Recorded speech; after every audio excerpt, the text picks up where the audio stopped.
When she said, "It's normal to chill with male friends," she said it like an anthem, casual, confident, like she was teaching me how to live.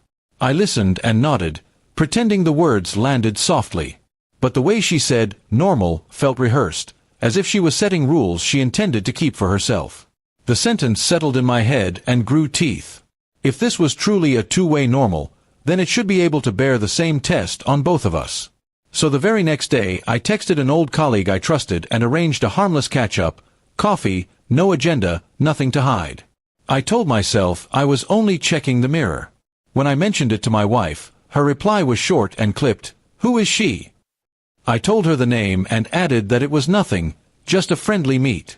She said, "Okay," but the tone was brittle. Her small silence felt like an accusation, and I filed it away. The coffee was exactly what I said it would be: polite conversation, shared memories, the kind of easy laughter that belonged to people who had known each other in another life. Still, my head kept snapping back to my wife's earlier declaration. Would she mean it for both of us, or had she only meant to buy herself a free pass? Back home, the air was different. She moved through the apartment like a person checking for hazards. She asked how my day was, how traffic was, whether the coffee was any good. When I said it had been fine, she closed her eyes briefly, as if tasting something sour. Over the next week, the imbalance became a pattern. She stayed late at work dinners. She laughed on the phone and silenced it when I entered the room. Names appeared and disappeared on her screen. Her normal, for herself, looked a lot like secrecy. My normal became suspicion. I didn't explode. I collected. I kept screenshots of strange messages she claimed were from clients. I wrote down dates and times of nights that never added up. I saved copies of a handful of conversations that, when read together, sketched a web she hadn't meant me to see. I turned my hurt into a ledger. When I confronted her, I expected denials, maybe anger, maybe a plea. Instead she pivoted into indignation, calling me jealous, small-minded, controlling. Her words were fast and practiced. Her eyes slid away when I read aloud the fragments I'd saved. She blamed stress, loneliness, the need for adult conversation. The excuses felt thin. She tried to flip the script by accusing me of invasion of privacy.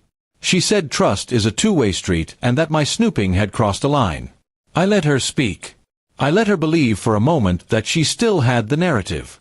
Then I closed the ledger and said nothing more that night. I decided on a different kind of answer, not loud and not illegal, but precise. I would expose the double standard in a place where she could no longer pretend everything was normal. I invited a handful of mutual friends to dinner under the pretense of celebrating a promotion I didn't have. I made sure the guest list included people who mattered, friends who trusted my word and people who had seen her work nights. On the night, I kept my voice calm and my hands steady. We ate, made small talk, and then I asked for everyone to remain for a short speech. She laughed nervously, trying to make light of it, but the room hummed with curiosity. I pulled out my phone and, with a clarity that surprised even me, began to read the messages and describe the timeline I'd pieced together. I did not shout. I did not embellish. I displayed the texts, showed the late-night location she'd given, and connected the dots between lies and alibis. The table grew quiet, faces shifting as things they hadn't known about our marriage unfolded in plain daylight. I watched as her practiced composure cracked. Her first reaction was fury, then pleading, and finally a brittle, stunned silence. People who had admired her work ethic and warmth now looked at her like strangers. The friend she'd claimed as a colleague sat very still, unable to make eye contact. The normal she had declared for herself had turned into evidence against her. After the dinner, she tried to rally, to explain, to reframe. But the damage was done. Her words landed like stones in a pond. The ripples reached friends, family, and the person she'd been seeing outside our home. The man who had been careful enough to keep secrets now had to answer to a room full of witnesses. I didn't gloat. I simply reclaimed what she had tried to steal: fairness. The revenge I wanted was never violence or ruin, it was truth and consequence. I wanted her to feel the weight of the rules she'd set only for herself and to watch her scramble for excuses in front of people who mattered. In the weeks that followed, she moved out. The apartment felt emptier, but cleaner, in a way. As for me, I closed the ledger, deleted the last of the messages I'd saved, and kept the memory of that evening as a quiet talisman. Revenge, I learned, isn't always about breaking someone. Sometimes it's about restoring balance, walking away with your dignity, and letting the truth be the punishment.